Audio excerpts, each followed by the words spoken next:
All I ever wanted in this world is carnage.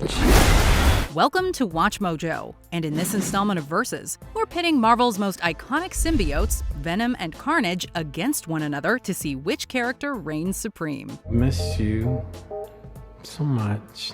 Why me? What's mine is yours.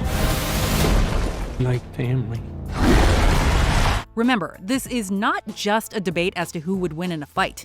These two deadly beings will be going head-to-head across 5 rounds in the ultimate pop culture showdown to judge the impact they've made.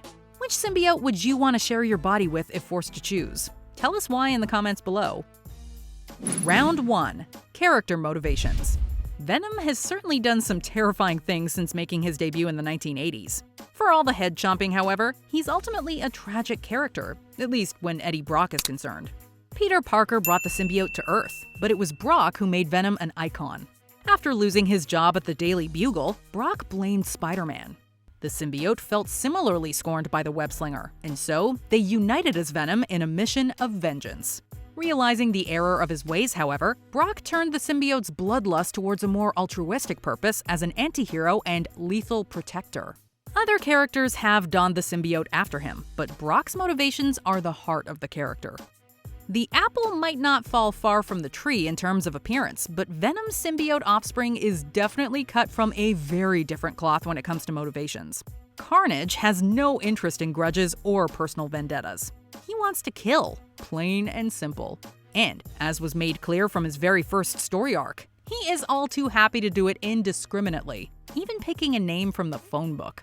When Venom's symbiote offspring Carnage bonded with serial killer Cletus Cassidy, it gave him the power to indulge in his darkest desires, and it would seem this relationship agrees with the symbiote's violent nature. Venom's motivations may have begun as a simple drive for revenge, but they've evolved in complex ways to form a satisfying character journey. Carnage is a killing machine. We wouldn't have Carnage any other way, but Venom is definitely the more complex of the two. Round 1 goes to Venom. Winner, Venom. Round 2. Physical strength.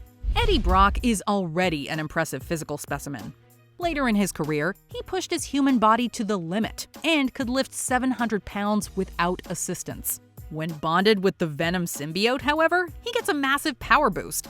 Earlier appearances of the character saw Venom's physical strength topping out at about 11 tons. But with training, Brock eventually got this up to 50 tons.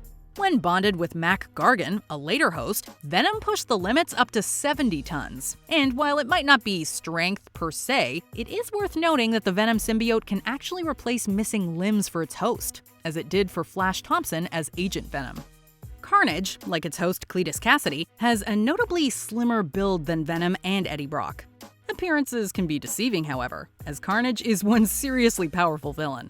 In the comics, Carnage has been shown to be capable of lifting more than 80 tons. And that's when the symbiote and Cletus are just doing their usual villainous deeds. When feeding on negative emotions, Carnage becomes even stronger.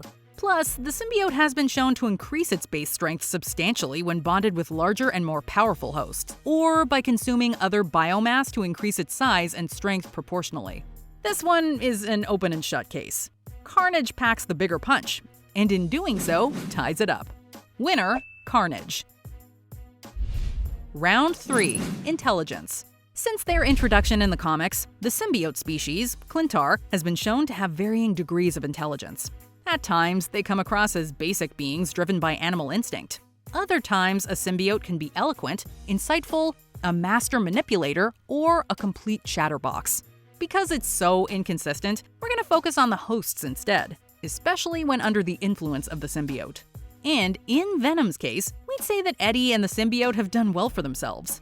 Brock is an experienced journalist and has been shown to have a keen understanding of the science behind the symbiote. While the symbiote can make him reckless, Venom is more often clear-headed than not.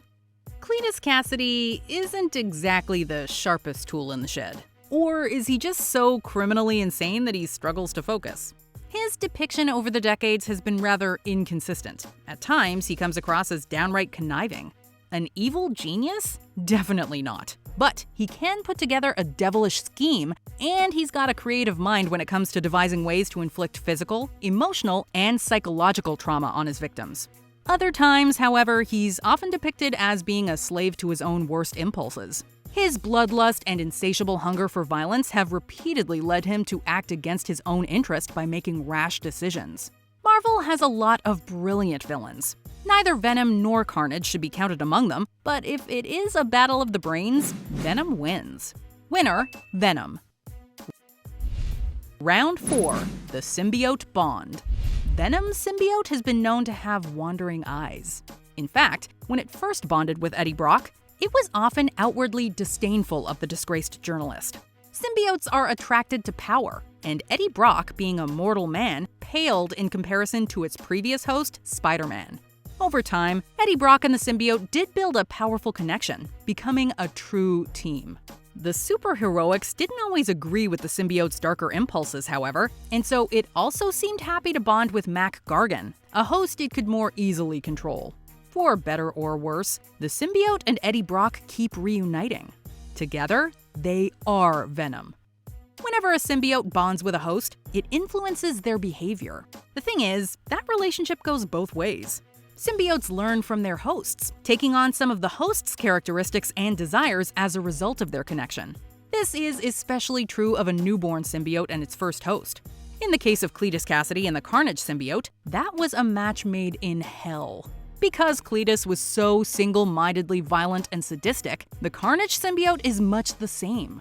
And so, even when it's bonded with other hosts, it has historically brought a lot of Cletus Cassidy's sadism along for the ride. These two were made for each other.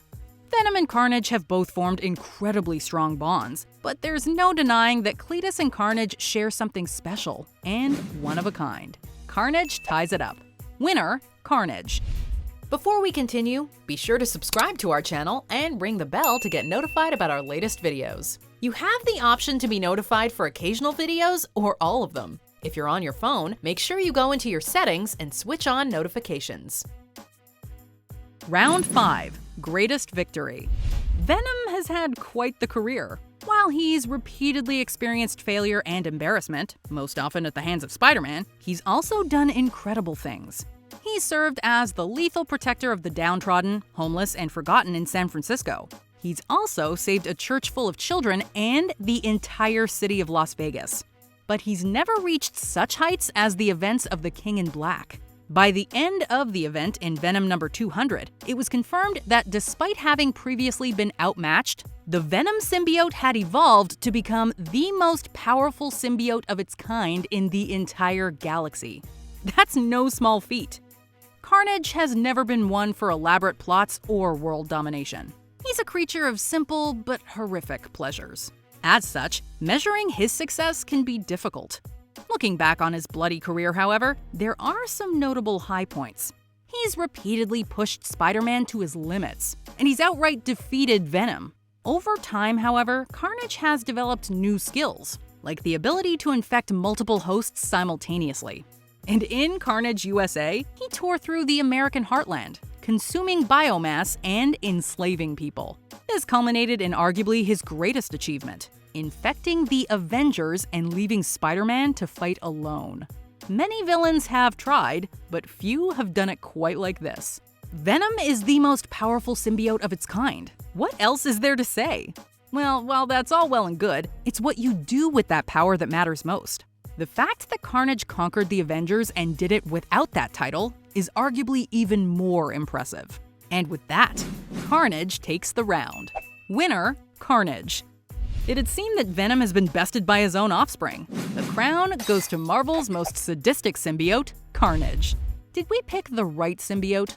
Keep the debate going in the comments below, and don't forget to subscribe to WatchMojo for more entertaining versus battles. Do you agree with our picks? Check out this other recent clip from WatchMojo, and be sure to subscribe and ring the bell to be notified about our latest videos.